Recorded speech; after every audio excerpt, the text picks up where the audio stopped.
and welcome to another episode of Mortgages Made Easy with myself, Phil Moses, and David Jackson. Today we are joined by Neil McGimpsey from Lomond. We're going to go through all bits and bobs about how they are set up, and really looking forward to this one. So thank you for joining us, Neil. Pleasure. Thank you. Well, first, just wanted to sort of start off. Tell us about how you got into agency, how you got into London. Kick us off there.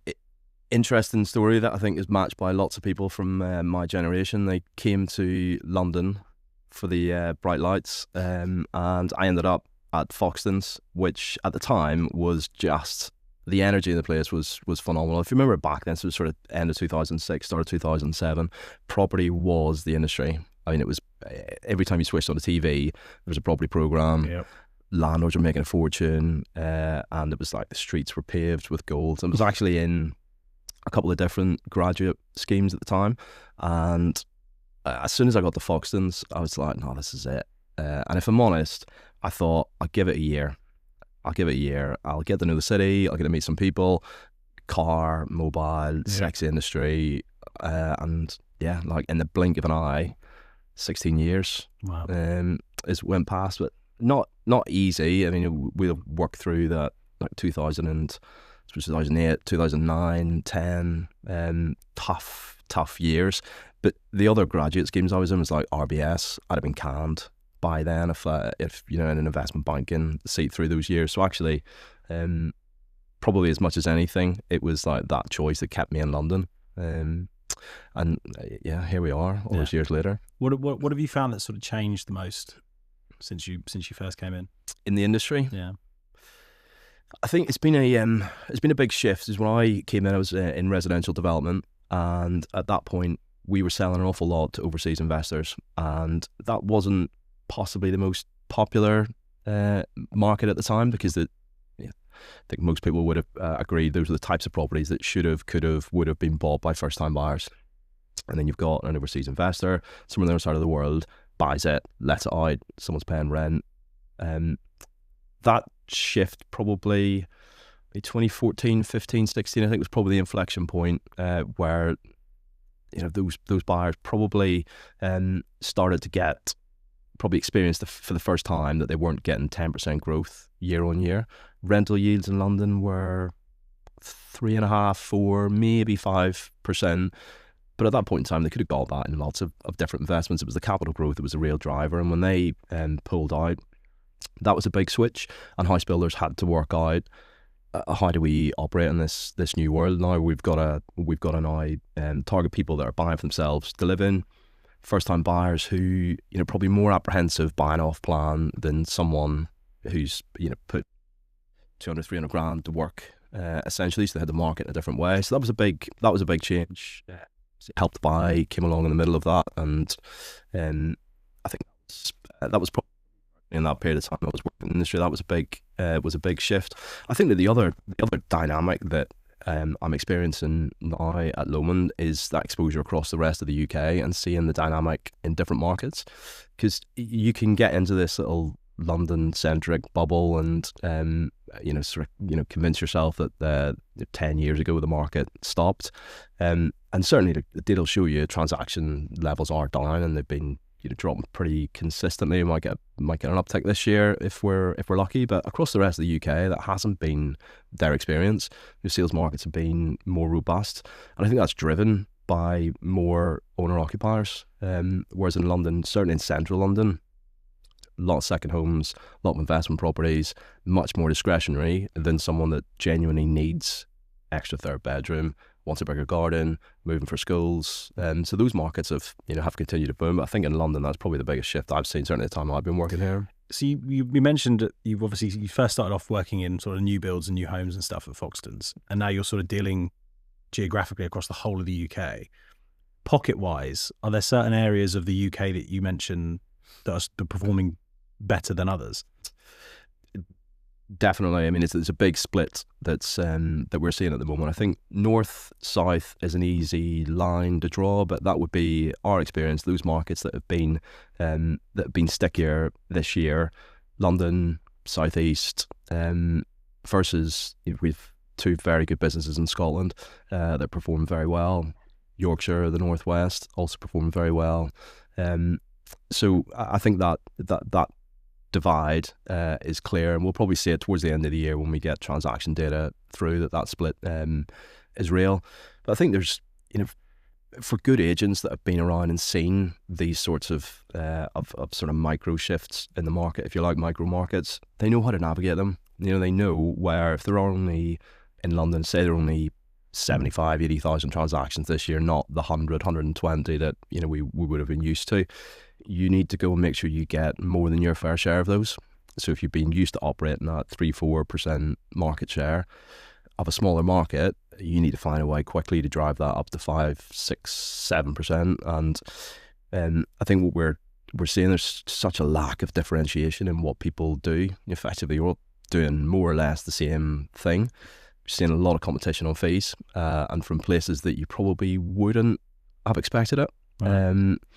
There's it's that drive to get market share, keep market share, and increase your share of a smaller market is how to get by. But I would say what I have come to understand is that the expectation of your agent, what your agent's going to do for you in different markets. In London, there's an expectation you'll do absolutely everything. And actually, some of our other markets, you've got sellers doing viewings for themselves. We've got 3 or 4 levels of marketing package that sellers would opt into. We have upfront marketing fees that are quite accepted in certain markets than others. So there's different dynamics out there. And when that comes back to Lomond and the platform that we've built, it means that you need to have an element of it to be able to achieve the scale that we want in those economies. You have to standardise to a certain extent, but that's probably only 70-75% of what you can do. That customer facing part of it has to be totally tailored to those different markets. There are different expectations. So it's not like a one size fits all. This is what all of our agencies are going to do. This is how they're going to work. You can't sort of adapt. Yeah, you can't. We've I'll give you an example. So this year, coming into renters' rights, we've had to go and redo all of our letters. I mean, every agent's had to update all their letters. It's changed. That exercise in what we thought would be, here's a sort of standard letter template, absolutely we'll customise it. The feedback from every region was, I'd say, double the amount of work that we expected, because they're like, no, we don't say it like that. Tone of voice, this is what ours are going to expect. So you have to, with the core of a letter that will be compliant, how someone reads it, how they interpret it, what they go away thinking of that brand, all of that we have to, as economically as we possibly can, we've got to try and create all of that differentiation. And that's one of the advantages that we have. We haven't chosen to rebrand everything as Lomond. We want to keep those brands. They're so strong and powerful, valuable on those high streets, that to then not follow that through with all of your marketing and would be a missed opportunity. So there's, I would say, for some of our competitors who have chosen to go with a single brand or maybe a couple of brands, I can see it's easier, but I can also see you lose a lot from that opportunity to really differentiate. How have you found, so you mentioned about some brands in London that obviously are not seeing the same sort of transaction numbers they were seeing previously. How have those brands or how have those agencies had to adapt to sort of deal with less numbers, less transactions in this kind of market? I think it's good agency and they're working harder. I think the one thing that we're sort of blessed with across the business, particularly in London, is really experienced people that have been and seen all of those markets. Through to, if I take an example, John Ennis, who will have known and worked with, he's in the branches, on a daily basis, working with those teams and just imparting that. He'll hate me for saying this, it's probably the best part of 30 years of experience, but it is that knack of where you go and how you sort of manufacture and craft a deal. When the phone stops ringing, people have still got mortgages and they've got bills to pay, and you've got clients that need to move. So there's no sort of magic wand for it. I think if there's, we tried to probably get a little bit more accurate with pricing and give people the best chance of transacting. We've really looked at our marketing material, and if we can convert a few more views and the clicks and inquiries, all of that by the time it cascades through a funnel makes a difference. But I touched on it earlier, there's not a lot of differentiation in what agents are doing. People are still choosing an agent an awful lot based on you probably brand gets you through the door and gets you on the sofa, but then it's the person that's in front of you. We're trying to convince as many of those people as possible that we're going to work a little bit harder and give them the best chance of making the move that they need to. But I think that's, for me, having worked through tougher markets, I mentioned 08, 09, probably into 2010. I think you can build into that 16, 17, 18 off the back of Brexit. There's a lot of know-how that you sort of forget in a way. I think you lose some of that art of dealmanship in a really easy market. Not that we've necessarily had an easy market, but having those experienced people that can go around and show younger people who are in the industry their first 5, 6, 7 years, this is how it works. Try this. In fact, let me jump on and have that conversation. You listen in. If it was me, mid-20s, starting out in this industry and trying to get going on my own without that support around, I think you're going to find it. You're going to find it tough. And for a lot of our competitors, that really sort of is who's sitting on the sofa, someone trying to convert that hasn't seen it, that hasn't done it. Yeah. I hand on heart, I wouldn't necessarily want to be starting out in sales, certainly in London this year. Lettings, totally different. But I think if you've got, coming out of university this summer thinking, ooh, residential sales, that looks great, I choose carefully where you go and make sure that that's a business that can properly invest and develop you and give you the skills to get through a market like this. Yeah. I suppose it then comes down to, as you said, it's the support system that you're going to get when you're going in there. If you're going to go in there and just have no one to really sort of back you up and show you what it's like, it's going to be really, really daunting. I know you talk about it all the time, about the markets you've worked in and stuff like that. Been a few. Yeah, I mean, you've had some fun experiences, I'm sure. But I guess it's, as you said, it's the support system that you get, and it's the sort of the experience that comes along with it, which is just quickly, from all the different markets you're now looking in culturally, is there any big differences you see outside of London and different sort of pockets? Are there any sort of good examples? We have very different customer expectations in different brands, and it's what they're used to. That customer value proposition is built around a brand, and those brands, those businesses operate in a certain way, and it's one of the challenges that we have is then to try and bring them into Lomond, retain as much of that as you can while trying to unlock the economies of scale that group of our size should, without changing that that customer's experience, because they've got a lot of choice. They've come with us because we do things a certain way. If I take DJ Alexander as an example of our brand in the west of Scotland, their landlords much more would react much better to a phone call and someone picking up the phone, possibly coming in, see us, come and sit in the office. I mean, if I think of the times operating in London that a client would have come in and seen me and sat down, not that often. And honestly, they're busy. They prefer communicating asynchronously. Send me an email, I'll get to it when I can. Drop me a WhatsApp. Whereas their clients are different. Pick up the phone, let's have a chat. They'll come in and see, they'll go and visit them. So that's much more high touch, and that's where we have to balance that, because we've got to be able to provide it. That's what the customers want. If we were starting from scratch, we would probably design a more consistent customer experience. So we build a customer value proposition around what we understood those customers to want, and we build everything around that, and then you scale that up. We've chosen to grow by acquisition, which means that we're constantly buying what is usually top 1 to 3 independent brands in a region that we move into. We can't pick and choose, and clearly there are things that will be important to us. We want businesses that are super compliant, we want businesses that provide a good service and therefore need to charge a reasonable fee for that.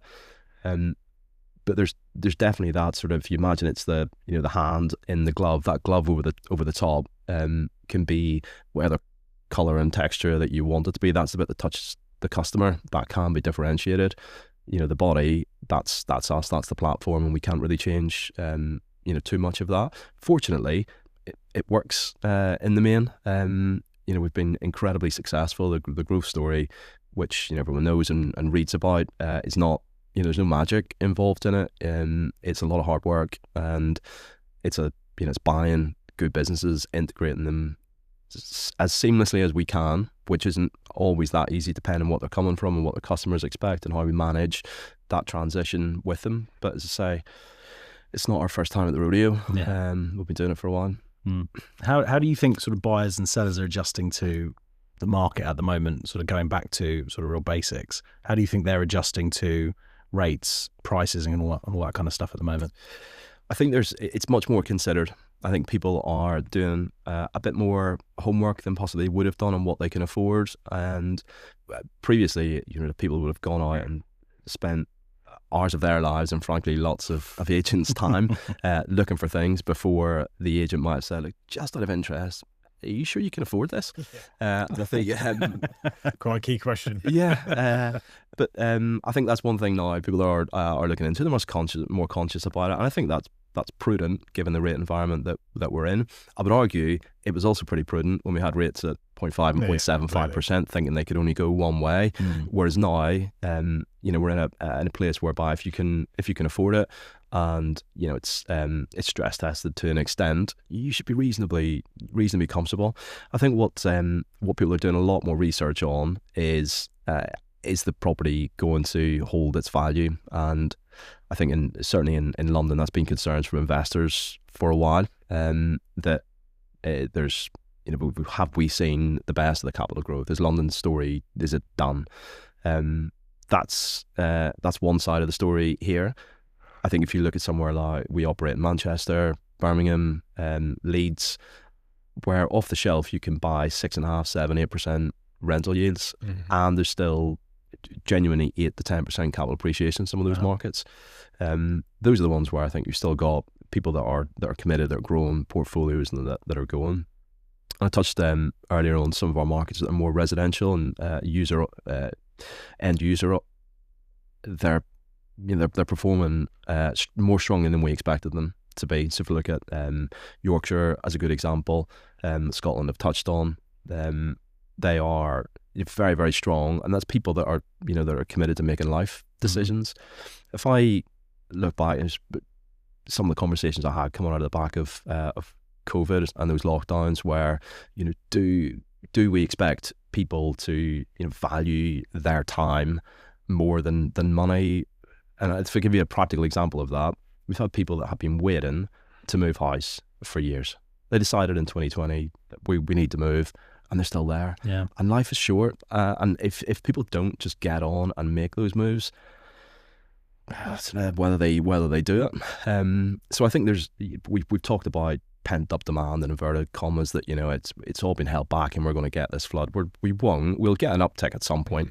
You'll not get back those transactions because people's lives changed. The kids grew up and moved out and they don't need the space anymore. They thought they wanted to live beside the seaside, and actually they don't. So they don't make those moves. But there is certainly in some of those other markets where you haven't got the same friction, and high stamp duty is the biggest friction that we have in the south. They'll just get on and make a move, and it's not permanent. It's like we'll do the thing that we want to do. We'll go and buy the bigger house. We'll go and move out to the countryside, and if it doesn't work out, we'll move again. In London, particularly if you're in 7-figure territory, the friction on that is you're 40, 50, 60K's worth of stamp duty, selling fees if it doesn't work out. It's such a big commitment. And we talk a lot about stamp duty reform, and that the industry really needs it, and it's back on the agenda again, as you'd expect. It won't solve all of our problems. It's not a silver bullet, but it will definitely create more liquidity, and it'll get people living in the sorts of houses they should be living in. And for some people that means a smaller house, for a lot of people that means a bigger house, for other people that means a different location. But removing that friction, I think is going to be key. If you had a magic wand, or you had the ability to make those decisions, you talked about obviously the stamp duty reform, is there anything else that you would think about, or that you think would really sort of drive sort of things moving forward, particularly in areas like London and the south and stuff like that? I think in London, how we do this, don't ask me, but I think we need a better PR campaign for landlords. The vast majority of landlords in London are doing a great job and look after the properties, and their tenants are happy, but you don't hear about it. We only hear about the ones where the landlord has a broken window and hasn't gotten to it in a couple of weeks, or there's a bit of condensation and they've haven't gotten in to fix this. So that's the stuff that we hear about. That bit of PR, I think would help landlords feel maybe not as disenfranchised as they possibly do right now. And frankly, we've had 14 years worth of changes, mostly in taxation, but also regulatory, and the vast majority of which have in some way, directly or indirectly, impacted a landlord, impacted how well that investment's performing for them. Rolling back on some of that, certainly not from a compliance, property quality perspective. But if you look now at that tax situation, I think as soon as we started to tax on income rather than profit, and not to say that there wasn't something to be done on that, but that was a real turning point. And I used to do a lot of work on property versus other forms of investment. That was an inflection point whereby when you looked at that Excel, it sort of stopped working. And rolling back on some of that, I think would help. I think we could create a bit more positivity around second and third property ownership. If you look in other parts of Western Europe, particularly, owning a second and third home is seen as, it's very positive and it's very affluent, and it allows people to live in the city and do their jobs, and at the weekend go to the mountains or the lake and maybe go skiing, or times of the year go to the beach. Here, second home ownership is punished, and the real challenge isn't people owning too many properties. The challenge is we're not building enough of them. So shall we build some more and then create all of those other economies that thrive off the back of a strong housing market? When someone moves house, it unlocks the removals dude, the handyman that's coming in to fix stuff, the new kitchen, the new bathroom, the furniture. There's an awful lot of different economies that get going off the back of that. Why are we making it so difficult? And I know that it's not as easy as all of that. And having worked with house builders for many years and understood uniquely their challenges, but lots of those challenges are solvable. We've got this perception that we've got a lack of land. Drive outside the M25 and tell me there's a lack of land. We've got any amount of it. So I think those are a few things, some of them policy driven. There's definitely some taxation in there. We're going to work out how that's going to be funded. The stamp duty is the mega one, and there's different views on it. My personal view, which I know for a fact is not necessarily shared by everyone at Lomond, is that a sensible switch and a well-planned switch of stamp duty liability, moving it effectively to the seller, which would, de facto, through probably a bit of price inflation over the first few years, moves to the buyer. The buyer's financing it, paying it over 20, 25 years on average mortgage. That, to me, feels like a really positive move for the market. Again, implementation-wise, we've got to look at who we would trust to bring that in, because you could get it wrong and have the opposite impact. But that for me is a big one. It's got to be solved. Do you think there's other things outside of the stamp duty problem, though? Do you think it's an issue with mortgage rates? Do you think people are just worried about it just being more and more expensive, which is the reason why they're sort of holding off? I think if there probably is, but I think that's an education piece that lots of people that are buying properties now and that are upsizing lived through that sort of ultra low rate environment that we had, which wasn't real. We look at how that came about, and quantitative easing off the back of a credit crunch. We had low rates for a very long time, and people thought that was the norm. But go back a bit further, 4, 5, 6, 7% is that's where we are now. It's very reasonable. And I think that that is about the point whereby if you think someone who's renting, it's there's a bit of parity there in what they're paying in rent, and they get to own the property. Now, some people need more than that. It needs to be cheaper. I'm taking on responsibility for all of the maintenance that comes with it. But we still have that strong desire across the country for people to own their own property. I don't think, for me, that is I'm more positive. If I was nervous, that's a more positive market for me to buy in. If I was buying at a 0.5, 0.75 rate environment, thinking rates can only go one way, am I going to get caught out here at some point? where you're buying at the moment, I think you'd be reasonably confident that if you can afford it now, next time around, you've got a decent chance that it might be a bit cheaper, or that you've paid off a bit of the mortgage so that your repayments are lower anyway. But we've got a real buying opportunity. Genuinely, I believe that we've got a window at the moment where there are, acute challenges macroeconomically that we'll navigate and get through. But that is what's created an awful lot of uncertainty. And if you can see beyond that, see through it, this is the sort of market that you want to buy in. The alternative is you wait; it will settle down. It's probably not going to be this summer, but maybe towards the end of the year, inflation comes off, rates start to follow it, and what happens then is you might save 150, 200 quid on your mortgage. You're paying 25, 35, 50k more for the property. You've missed it, because guess what? You weren't the only one waiting for rates to come down. Yeah. Classic. I mean, just obviously on the point you mentioned about stamp duty changes to income on rental, one of the biggest things we've seen from the mortgage perspective is the structures, how people are buying. Okay. So you've always been able to set up a limited company and buy a portfolio. Do you actually see from your side the difference in actually people buying in their own name versus limited, like SPVs, company structures? We do. It's been it's regional. And I think there's a split in people that are one or two property owners with who have decided, we've got the classic, we call them accidental landlords. I don't call them accidental landlords. It was an accident. You didn't sell it after 8 years. And then you bought another one. It's not an accident anymore. Great. So they are, if one or two, no, but we have a lot of landlords that are, 5, 10, 15, 20 plus portfolios. They're very well organised. They get good advice, and for us, it's working out where's that turning point for someone with one or two properties. Because if they're minded to go and grow it, the earlier they can get the advice and get that portfolio in an envelope, the better.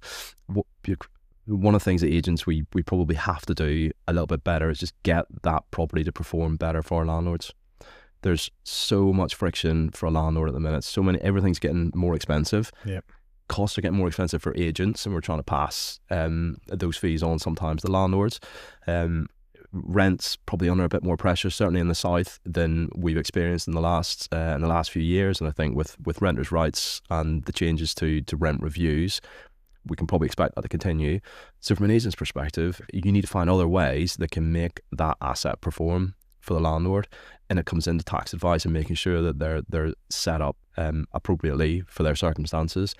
It comes into the finance and making sure that at the appropriate times they're in touch with someone to look at whether they can try and limit the outflow as much as trying to push the inflows. And if the only lever we can pull is rental prices, it's pretty limited. And we've seen that in the market's at a point now whereby, and certainly that's not just a southeast challenge, that is across the UK.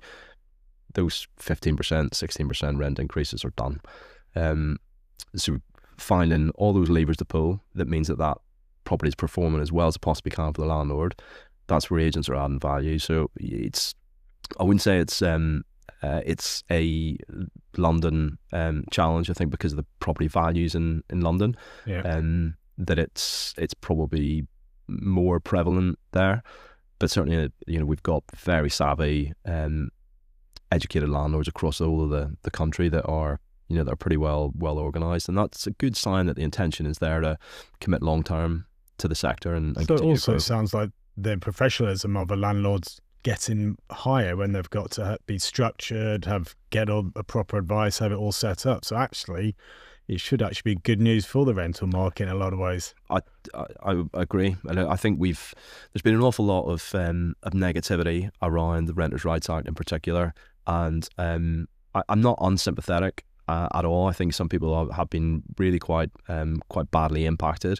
If I was a self-managing landlord with a single property, I might be concerned. I think it's, having spoken to peers across the industry, there's a real mix of understanding of these changes and what they mean, and how you have to change your business moving forward.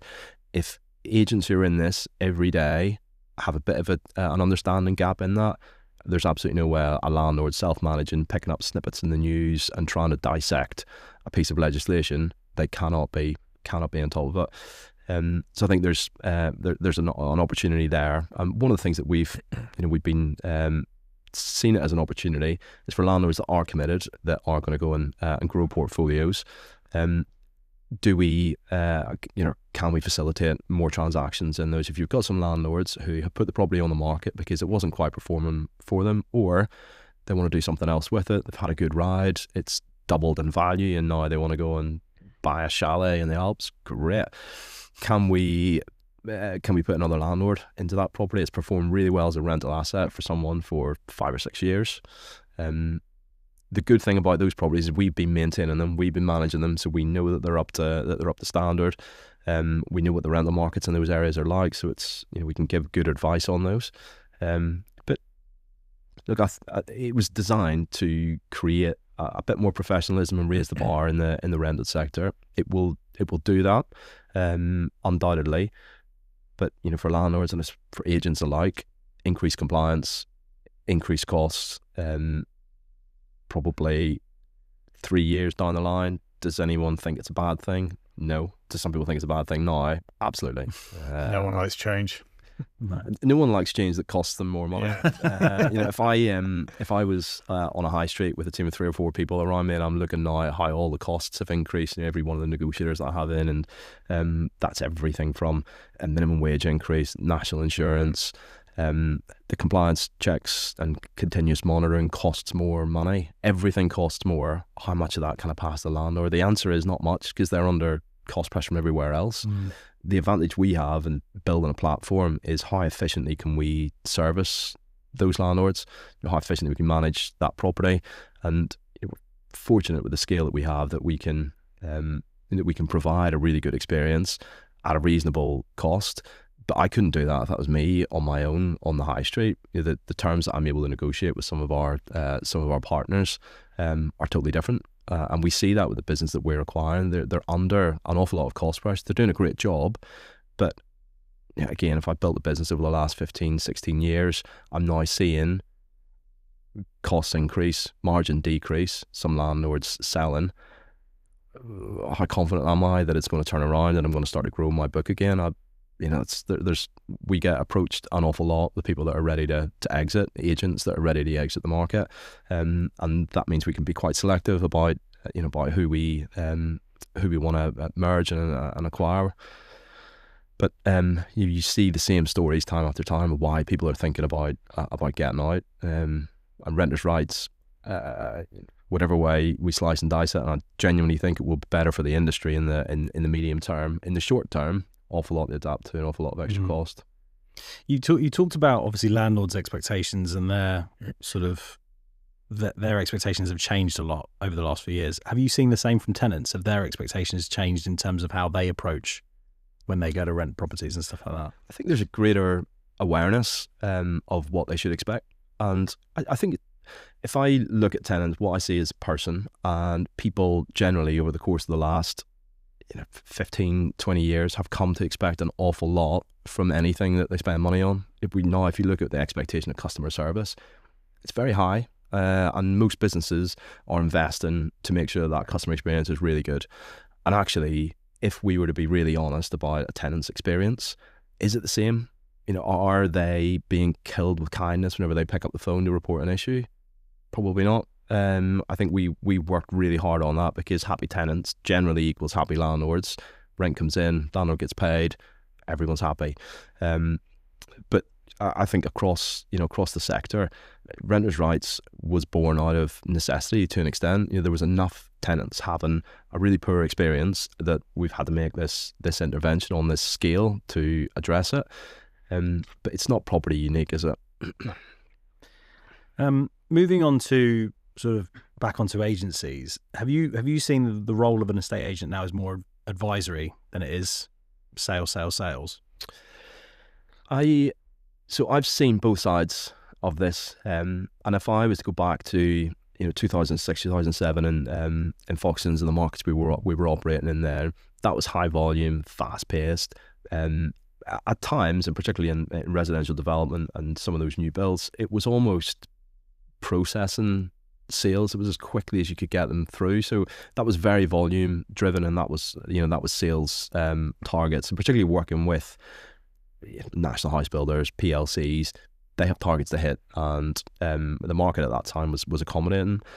If you look at the situation now, the agents that are performing well are providing a very, very good level of advice, and actually, totally objectively, sit and listen to some of them. And I've had the opportunity in the first 6 months with Lomond to go out and spend some time with our agents on the ground and listen to some of the conversations, listening on some of the calls. Some of the advice that I'm hearing is excellent. Would it be the type of advice that I would have expected to deliver in 2007 when it was like, we've got to do 25 this week? I mean, the advice then was you should buy it. And if I can show you 6 years worth of property prices increasing 10% year on year, you'd be mad to argue. Whereas now, I think it is a more nuanced decision. Those frictions that we've talked about, that means that, you've got to get it right. I think it comes into things like pricing. There's not a lot of froth in the market, and you've got to get pricing accurate to give yourself the best chance. We know if you're on the market at the right price and you don't have to price drop, that you're I forget the stat, 25-30% more likely to actually transact. But notwithstanding that, if you're at the wrong price and you stay there, you're not moving at the moment. You're waiting for the market to catch up. That's the sort of advice that agents have to be given. I think the other part of it that renters' rights is bringing to the fore, now that we don't have rental bidding, it means that the asking price has got to be right. You can't sort of trust the market. We'll put it on a 1,500, and if it's worth more, it'll get more. If it's worth more, we know it can't get more. It's got to go on at the right price. Those are some of the sort of little bits of advice our guys are handing on a daily basis. But for big life decisions, I would probably say you want to speak to a couple of different agents and get different perspective. But across our brands, there's some incredibly knowledgeable people, and they're properly in those local markets. Very well known. They know everyone. You might have a village with a couple of hundred houses, and you've got a guy there that knows everyone. And what is a good introducer or broker? How much of an impact does that have on an agency, having a good one in your back pocket that you can refer to and give them business? For me personally, it's been invaluable over the years. Having someone that's on the same hymn sheet that is given the right advice, and it's independent, right? There's nothing I can that I can do to take that conversation any other way. That client, their circumstances, they're going to get the advice that fits them.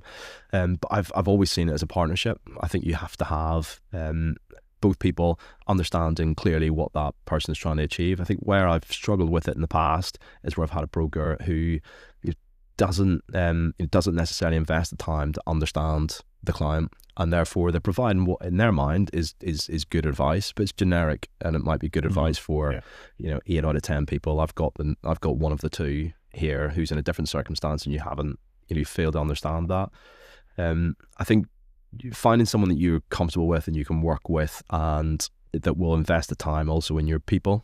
If you can get someone coming into the office, sitting down with your teams, talking to them on a, if not on a weekly, every couple of weeks or a monthly basis about what's going on, and what the sort of them understanding what advice they're going to get from a broker is important as well.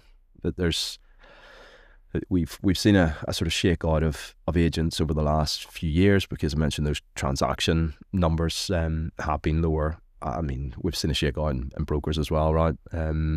There's and what we have now in the main is a very good quality set of brokers around the industry that are providing very good advice. I would say for anyone that's not happy with the broker that you're working with, I mean, it's not worth persevering with. It will cost you a fortune. So if it's if you don't think your clients are getting the advice that they should, that will cost you deals.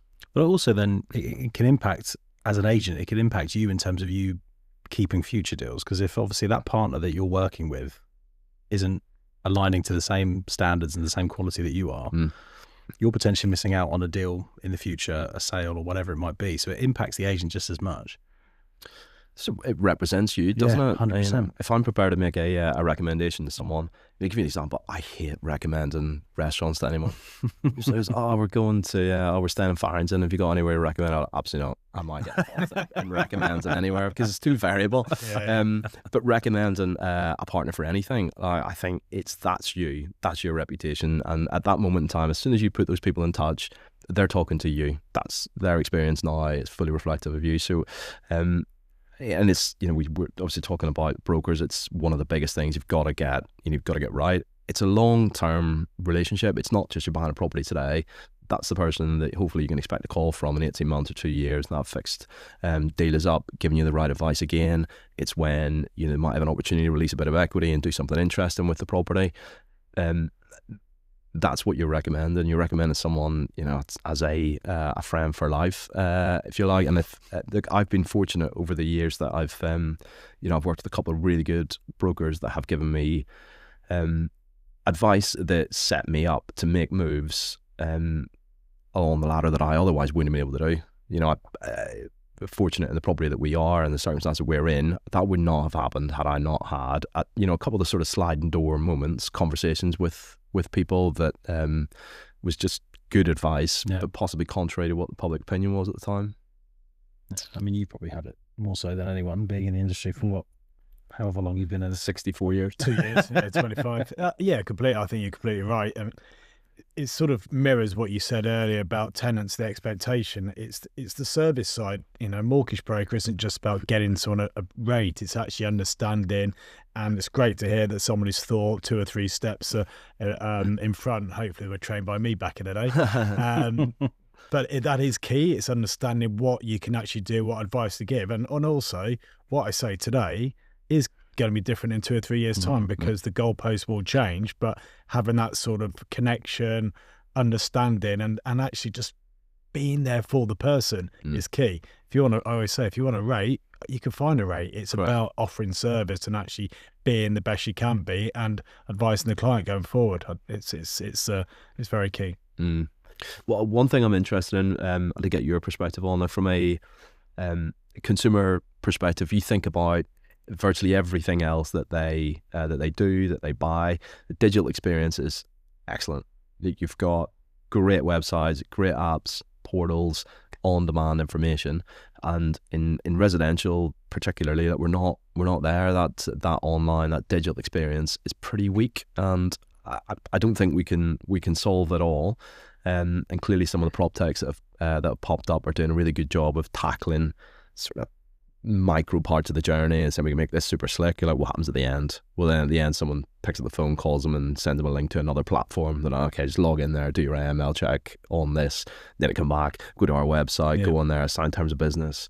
It's so disjointed, and I just wonder, from your point of view, where does the mortgage market take people? Is there a better experience coming? Everybody thinks there is. What I find with the mortgage industry is that they try and adapt, and then one thing goes wrong and they take 2 steps backwards. Okay. I think things like AML checks, obviously that's just checking identity, checking someone there, but property is very unique. Every property is different. There's a nuance, there's a different location, micro sort of areas. Property data from the land registry is 6 months out of date. So there's so many checks that ultimately the banks are going to put in place that they have to get comfortable with. And yes, there's going to be people that are going to push forward, work out different ways, but there's always going to be that one fear of an incident happening, which they've got to factor into the risk rate. Exactly. So with things like pet insurance and things like that, it's a bit of a different thing. So it's getting it right. How quickly can the data follow through? Versus being too reliant on it. I mean, obviously you came into the industry 6 and 7 when the mortgage industry was actually doing things that they've only just brought back in today, that 24-hour offers, virtual valuations and all sorts. When the credit crunch hit, the new build market got destroyed because all the lenders stopped lending on them, and they're looking for. And there are a few examples where one major lender lent a lot of money on a bit of land and there was apparently 6 blocks of flats on there. And that then scarred the industry, So it will progress, and it is progressing. You know, from our side, there are certain things that do happen a lot, are a lot better than what they are 5-10 years ago. But you have to move these big juggernauts of banks to actually do it. And there are a few groundbreaking banks out there doing it. But the problem they then have is they'll still have manual process behind the scenes that offset the risk, which then slows them down. So there's certain developments happening. But it's hard to join it all up. Yeah, exactly. But you've got your 6 major banks that need to move in the right direction, and they sort of like chip like that. Yeah. You know, so in the same way as they price, you know, they all follow each other. But you need that disruptor, don't you? Need someone that's coming that's saying let's try a different way. And maybe it's niche at the start. But you can see for the incumbents particularly, they don't perceive a first move advantage on this. Otherwise they would have invested in it. Exactly. I mean, we see it from lenders all the time that you, as you said before, you always get a niche lender that tries something first. And if it looks like it works, then one of the major banks will then pick it up and go, well, we'll give it a go now. And you've seen it a lot more over the last sort of 12 months, that the levels of LTIs that lenders are now offering up to 6 times, 6.5 times. You know, there's one that's doing 7 times income. But it's someone's got to sort of take the first step to try something before one of the big ones sort of then goes, right, we're going to do it. And then if it works for them, the rest of them will follow. So they all go suit. And then you get a blip in the market and they all take us 2 steps back. So COVID's a really good example where, you know, if you remember June 2020, where it came out the first lockdown, the market flew. Yeah. But everyone in the banks are thinking, oh no, the property market's going to crash. So they started putting loads of restrictions in place, putting pricing up, and the market was moving against perception. So these are the sort of things you're up against when the data takes 3 to 6 months to filter its way through for Mr. Risk to go, oh, actually, I've got that wrong there. I was doing the best for the bank, you know. So, and that's the sort of dynamics you deal with all the time. But see, yes, progression's there, but it's slow but sure. Yeah. I wanted to sort of go into just sort of a couple of relatively quick fire questions as we sort of round off the back of this. What's one thing that buyers should stop doing straight away, from your perspective? Buyers should stop over shopping. Would be my advice. If you're out there, you've decided you're going to do it, you find something good, get on with it. You could spend months and months and months looking for a unicorn. People made the decision in 2020 to move, and they're still in the same property. Still there. Yeah, get on with it. Life is short. What's one thing that sellers need to understand before they list their property? I think they really need to understand how long it's going to take. There's a big gap in understanding that this is a 5 to 6 month process. So if you want to move this year, you need to be on the market in the next 4 or 5 weeks. Do you think people will sort of take that advice and sort of go, yeah, okay, fine, I'm ready to do it, or they just think, I can't wait 6 months, I'll just hold on? I think there's if you need to move, you need to move. I don't think there's many people that are in the market either buying or selling at the moment that is, you know, totally discretionary. I think there's a driver for it, there's a motivator, but there's also, you know, that bit of naivety that you get to the end of the summer, kids are back to school, we'll put the house on the market in September and move in Christmas. You put the house on the market in September, and some people, maybe 10% might get moved, and everyone else is later. It takes longer. And that's why I asked that question about if we try and break it up into the bits that slow a deal down. Actually, it's rarely a mortgage. It's rarely in a mortgage now. It's that conveyancing process, and there's a lot of work to be done on there. I was going to ask, what from your side do you think can actually lessen that time? Preparedness. I think sellers don't necessarily want to spend the money on admin, get themselves organised before they go on the market. Things like searches, getting their protocol forms filled in. You've got certificates knocking around up in the loft from a window that they changed 5 or 6 years ago. It's bits like this that all takes a bit of time. And if we can just do that earlier in the process, rather than I'll get to that. You know, once we've got an offer, I'll get to that. You're trying to exchange, all the solicitors now put a request in, or now wants this document that could have been asked 3 or 4 months ago. Correct. Yeah, I think those are the things that slow it down. I mean, I'm sure we probably talked about this. In my time at Druce, what I set an ambition to be, I did not want the process of buying a property to be the rate limiting factor. I wanted to redesign it so that it was so quick that I had sellers saying, "When do you want to move? Quick as possible. Friday." I want them saying that. Hold on a minute, not that quick. But there's a lot of moving parts in there, and what I think we've just done as an industry is you just said, yeah, it takes a long time. Oh, but yeah, and again, we need a disruptor to come in and say it doesn't have to take a long time. Some of the innovation, there's a lot of compromises with. You say, sort of, you can get EDP in the pound, we'll buy it this week. We Buy Any Home as a good example. Other platforms exist, but so it's out there. But the compromise is real for people, and they're not prepared to do that. What's the alternative? What is the inflection point whereby for most people it's like, yeah, do you know what? If I could get 95p, I'll do it. That's where the innovation needs to come in. But you still need a bank that's prepared to lend, probably on an AVM. We still need probably a bit of AI reading leases and flagging up issues rather than asking someone to spend 5 or 6 hours reading through things. We'll get there in our lifetimes. Hope so. But it's, as I say, like, it's not easy and it costs. Someone's going to have to invest to make it happen. Fair enough. What's a property market myth that you would kill off? That estate agents are just out to get as much money as they possibly can. I think when you get into it, by the time you trickle down that 1.25% fee, whatever it is, to that estate agent who's trying to get you up by £1,000 to get a deal done, but by the time that lands in his pocket, he's probably getting 10% of the agency's commission. It's nothing, like 48p. That is the biggest myth. Agents, for all parties, they want to get a deal done. The price, frankly, is secondary. Okay.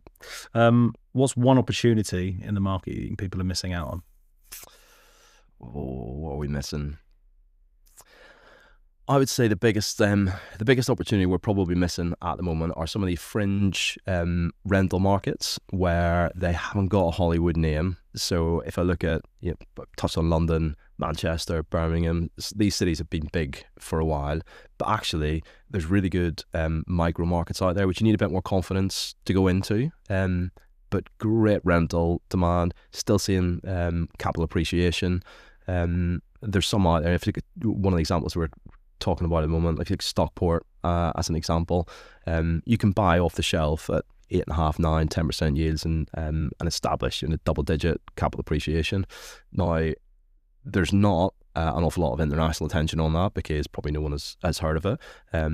But great domestic demand, and I think you sort of always have those little sleeper markets, but by the time the mass market cotton onto it, it's now 5 or 6%, and so there's a few of those. I would say, like, maybe look past some of those headline cities, be a bit braver, and there's a lot of opportunity out there.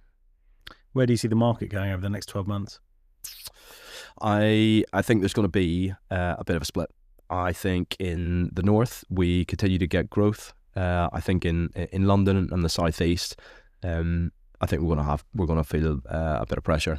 I don't see anything that necessarily pushes prices down, but I also don't see an awful lot that's driving capital appreciation. I see a big driver, possibly not. Like a major shift if we got stamp duty, for example, we did stamp duty reform.